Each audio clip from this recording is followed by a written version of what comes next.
sac à merde. Fuyez, pauvre fou. I am the danger. Nom de Zeus. Moin moin, bienvenue sur la chaîne Le Concept, c'est le con de Le Concept. Aujourd'hui j'aimerais vous parler d'un film, et sans spoil, c'est assez rare pour être signalé, d'un film sorti en 1985, avec Michael J. Fox. Marty. Et non Doc, il ne s'agit pas de Retour vers le futur, mais d'un film qui a bien bidé. Ceci n'est pas une critique de Teen Wolf.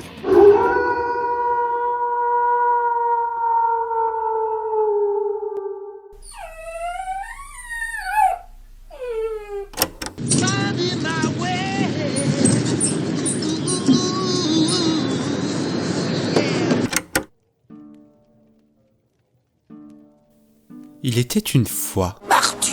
Non Doc. C'est bien votre nom, Pierre Cardin. Mais non, dans ce film il s'appelle Scott. Great Scott. Voilà, donc il était une fois un ado jouant au basketball dans l'équipe de son lycée. Scott sent que, comme tous les ados, son corps change, sa voix mue, il a le kiki tout dur quand il pense à Pamela, la jolie blonde du lycée, des poils lui poussent à l'entrejambe et sous les bras, mais pas que. Et là est le problème, Scott se rend compte qu'il peut se transformer en loup-garou. Arrivera-t-il alors à allier vie sentimentale et vie bestiale? Vous le saurez en regardant Teen Wolf, une comédie fantastique sortie en 1985. réalisée par Rob Daniel qui a aussi réalisé Home Alone 4, Maman je suis seul contre tous. Je sais que tu n'as pas vu ce film, et tu sais que je n'ai pas vu ce film. Par contre, j'ai vu Home Alone 3, et il me semblait que c'était mieux dans mes souvenirs. C'est une belle grosse merde. Donc, là, par contre, Teen Wolf, il est écrit par Matthew Weissman et Joseph Loeb III, à qui on doit Commando avec Schwarzy. Ça, par contre, ça, tu l'as peut-être vu, hein, petit coquinou, ça, c'est bien mieux. Donc, Teen Wolf, faut que j'arrête, hein. Teen Wolf, c'est avec Michael J. Fox, Suzanne Ursiti, Jerry Levin, James Hampton, qui joue le père de Scott. Ce monsieur, d'ailleurs, est décédé le 7 avril 2021, soit 2 jours après que j'enregistre cet épisode. Donc là, je l'ai pris là en préparant l'émission. Oh, dur, c'est pas le pied. Oui, effectivement, donc compliqué d'enchaîner avec ça, mais du coup, on va faire simple. Passons tout de suite à la vie. Qu'est-ce que t'en penses, Cyril? Ah, tu me demandes mon avis maintenant? Je vous écoute. Donc l'histoire, elle est toute simple, vous avez pu l'entendre dans mon résumé, c'est du vu et revu, donc clairement c'est pas sur ça que on va être surpris dans le film. Alors on suit l'histoire d'un jeune qui est en train de changer physiquement, changer aussi verbalement, puisque ça est en train de muer, donc bref, il devient un adulte qui souhaite être accepté pour plaire. Et le message du film est assez chouette, c'est en gros se faire accepter en étant quelqu'un d'autre, mais en étant du coup malheureux, parce qu'on se trahit soi-même, ou essayer de rester soi-même, se prendre un peu des claques dans la gueule parfois, parce que du coup on plaît pas à tout le monde, mais au moins être droit dans ses bottes. Donc à ce niveau-là, le message il est assez cool, parce que Michael J. Fox se sert de Scott dans le film, se sert du fait de devenir un loup-garou pour être populaire parce qu'il s'en prend plein la tronche pendant une grande partie du film.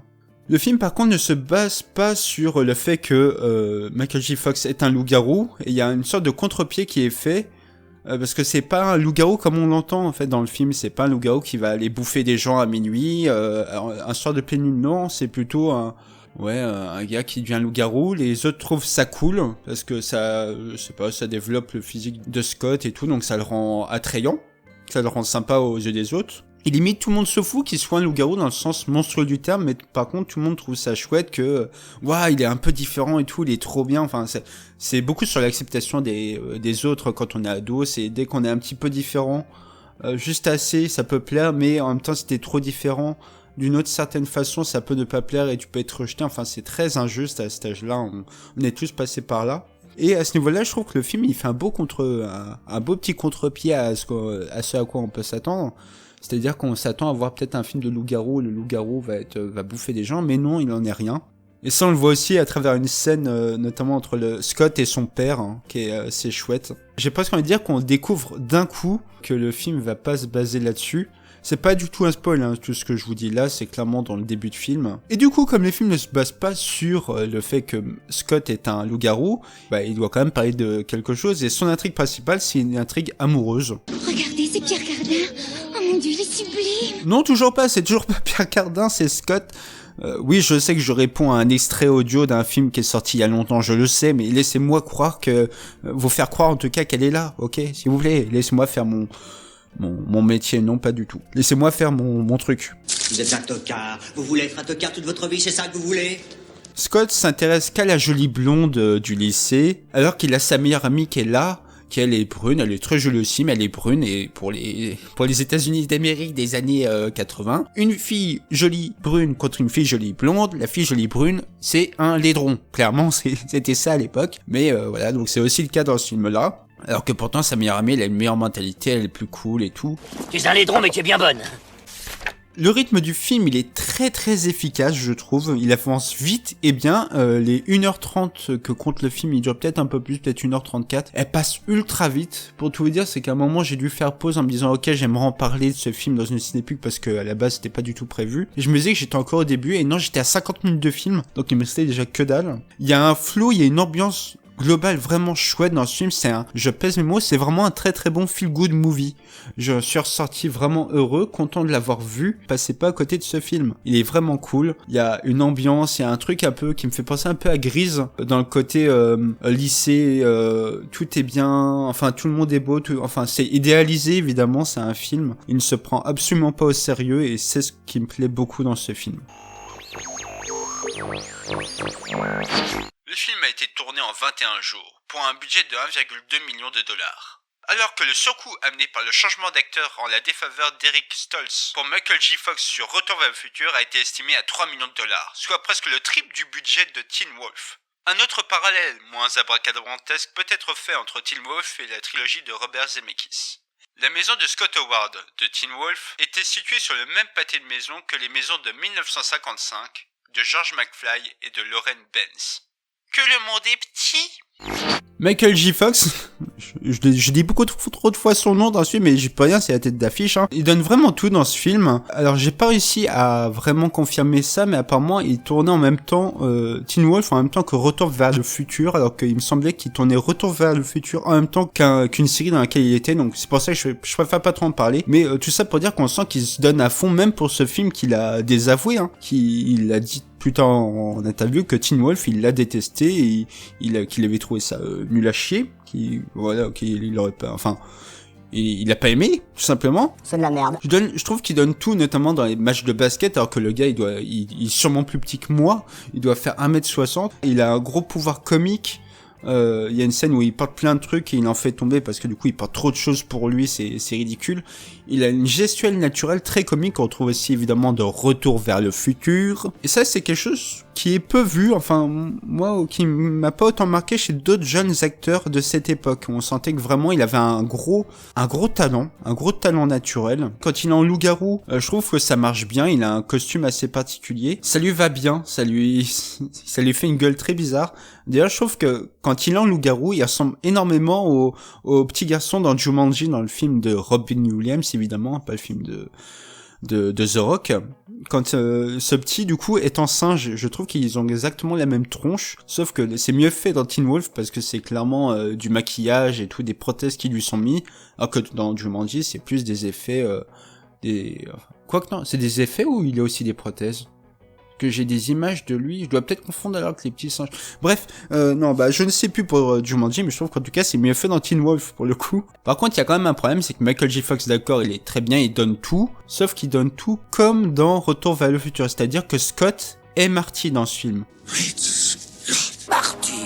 Donc c'est un problème, on s'y fait, moi je m'y suis fait en regardant, mais au début on a clairement l'impression de regarder un Retour vers le futur où il y aurait des scènes additionnelles ou des scènes qui auraient été coupées en montage, c'est très particulier à ce niveau-là. D'ailleurs j'aurais été curieux de voir Eric Stoltz, donc le premier Marty McFly qui a ensuite été dégagé de Retour vers le futur, en tant que Scott dans ce film. J'aurais aimé peut-être qu'il y a finalement je me dis qu'il y a une dimension parallèle en fait où Eric Stoltz a eu le rôle de Scott Howard et où Michael J. Fox a eu directement le rôle de Marty, et peut-être que ça aurait lancé une carrière, peut-être que ça aurait lancé la carrière d'Eric Stoltz, peut-être qu'il aurait été pas bon, hein, je ne sais pas, mais j'aurais bien aimé le voir là-dedans. Les personnages sont marquants et marqués, c'est-à-dire que par exemple on a Stills, le meilleur pote de Scott, qui a un côté un peu à la Stifler, dans le côté je suis cool, je me fais accepter par tout le monde, je mets des lunettes de soleil, je me change quand je veux. Il y a une scène d'ailleurs où il fait du surf sur le fourgon de Scott qui est en marche et avec avec la petite chanson qui va bien derrière. Enfin, j'ai adoré son personnage et en plus je l'ai trouvé très très drôle. Il a plein de bonnes répliques. On a Lisa aussi, donc la pote brune qui est considérée comme un laidron pour le cinéma américain des années 80, qui joue très bien. Je trouve qu'elle a été très bien casté. Il y a en fait tout le monde joue globalement assez bien. Le père il est assez chouette. Il y a le coach aussi de l'équipe de basket qui est, je trouve, impeccable. Il est montré comme un incapable sur qui on ne peut pas compter. En plus il se permet de faire des leçons de vie mais toujours hors sujet, à la morale assez douteuse, donc c'est très particulier. J'aime beaucoup son personnage. Et enfin, on y arrive du coup à l'humour dans ce film. Clairement, c'est plus une comédie qu'un film fantastique. C'est une très très bonne comédie. J'ai réellement ri devant le film alors que je m'y attendais pas. Et j'ai eu de vrais rires. Il y a de très très bonnes idées en gag. Il y a une scène, par exemple, là je vais vous la dire parce qu'elle ne spoil en rien le truc. Et elle m'a beaucoup fait rire, c'est la première qui m'a fait rire. En fait, il y a Scott qui marche avec sa meilleure amie Lisa dans la rue. Et il y a son pote, donc Stills, celui dont je viens de parler, qui passe en voiture. Et donc il passe, il leur fait hey, dis, je t'embarque, en parlant à Lisa. Et Scott répond du tac au tac, dit non, et elle dit non, et du coup le gars se barre. C'est marrant ce que tu dis parce que c'est pas tellement marrant. Et ce qui m'a fait rire, c'est que le fait qu'ils aient une discussion normale, que d'un coup ils lui disent dis non, elle dit non, et le gars se barre. Non, n'insiste pas. Donc voilà, là c'est très mal raconté, mais du coup moi ça m'a fait beaucoup rire. Ah non.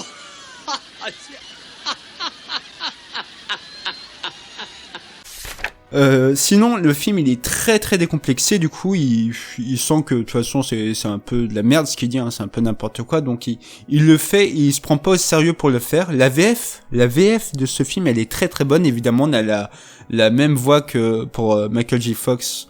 Donc là c'est bon, je viens juste de regarder, c'était Luc Hamet. Et du coup Luc Hamet a encore doublé Michael J. Fox dans Teen Wolf et ça passe très bien. Mais il n'y a pas que lui qui est très bien doublé, je trouve tous les autres acteurs aussi. Et les gags sont même assez drôles en VF, voire même un peu plus drôles qu'en VO, je trouve. Je trouve que c'est un film à voir plutôt en VF. Dans la plupart des pays, Teen Wolf est sorti avant Retour vers le futur, mais ce n'est pas le cas partout. Au Brésil, par exemple, Teen Wolf a été renommé Garoto do Futuro, garçon du futur, alors que le film ne traite absolument pas du voyage dans le temps. En Italie, par contre, le film a été rebaptisé Voglia de vincere, désir de gagner, ce qui est déjà plus dans le thème. Mais le nom du personnage principal, Scott, a été changé en Parti. Tous les moyens sont bons pour appâter le spectateur. La réalisation de Teen Wolf, elle est pas extraordinaire, mais elle est soignée. Ça, faut quand même lui reconnaître ça. J'ai trouvé des acteurs très bien dirigés, toujours bien dans le rythme de l'action, ou alors dans la comédie, toujours très très bien à ce niveau-là. La musique aussi, elle est marquante, donc il y a une musique qui a été créée spécialement pour le film, il y a aussi de la musique connue qui a été utilisée comme dans la scène où donc Stills fait du surf sur le fourgon, c'est accompagné par la chanson Surfing USA de Beach Boys.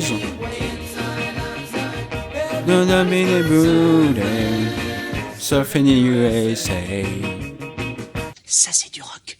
Par contre, il y a quand même quelques petites choses qui ne vont pas dans le film. C'est lié peut-être à l'époque, malheureusement. Il y a pas mal de choses assez méchantes envers les communautés. Il y a de la grossophobie. Il y a pas mal de fois, il y a un passage un peu avec un peu de poids qui est appelé gradouble, gros lard. Et c'est assez récurrent, surtout en début de film. Il y a aussi pas mal de petits trucs un peu racistes. C'est-à-dire, il y a un acteur noir qui est appelé Blanchette. Bon, c'est pas très fin, et surtout ça ne sert à aucun cas, ce que je vous dis là ne sert le propos du film à ce moment-là, quoi. Puis il y a un peu d'homophobie, voilà, il y a quelques petites répliques où voilà, c'est pas très, il y a des mots pas très gentils envers une certaine la communauté homosexuelle. Aujourd'hui, clairement, quand on regarde le film, c'est choquant. Clairement, c'est sur 1h30, bouffer tout ça, c'est dur, c'est pas facile, puis comme je vous le disais, en aucun cas ça sert le propos du film, ou ça sert à l'intrigue, ou à une scène, à un moment où ils rebondissent dessus. Non, c'est juste pour s'appeler entre eux, ou se faire une vanne, et pour le coup c'est un peu gratuit, c'est ce qui est un peu dommage, quoi. Je pense avoir tout dit sur ce film, bref. Bref, tout ça pour dire, c'est un très bon feel-good movie, très drôle, une thématique exploitée à contre-emploi qui marche, Il y a un côté nanar en plus qui s'assume. Clairement, c'est un film à voir en mettant ça à votre côté, mais je vous encourage vraiment à le voir. C'est ce genre de film, moi, qui me fait aimer le cinéma. Le vieux cinéma, le cinéma un peu comme ça, nanardesque. Pour moi, c'est ça le cinéma. C'est ce cinéma-là aussi que... Oh, hey, vous avez pas le droit de vous garer là, c'est mon allée. Marty, il faut que tu repartes avec moi. Ah, c'est vous, Doc, mais pour la dernière fois, ce n'est pas... Où ça? Mais qu'est-ce que ça peut te foutre à toi? Mais vers le futur. Mais non, tu es Scott, tu es un loup-garou. Mon nom est Dark. Quoi? Hé Doc, reculez un peu, la route est trop courte pour atteindre 88 miles à l'heure. Ah oui, je confirme, là, si tu fais 2 mètres devant, bah t'écrases mes bégonias. De route. Non mais... Oh. Ah, et puis merde. Ouais, c'est ça, coucou. Ils sont cons.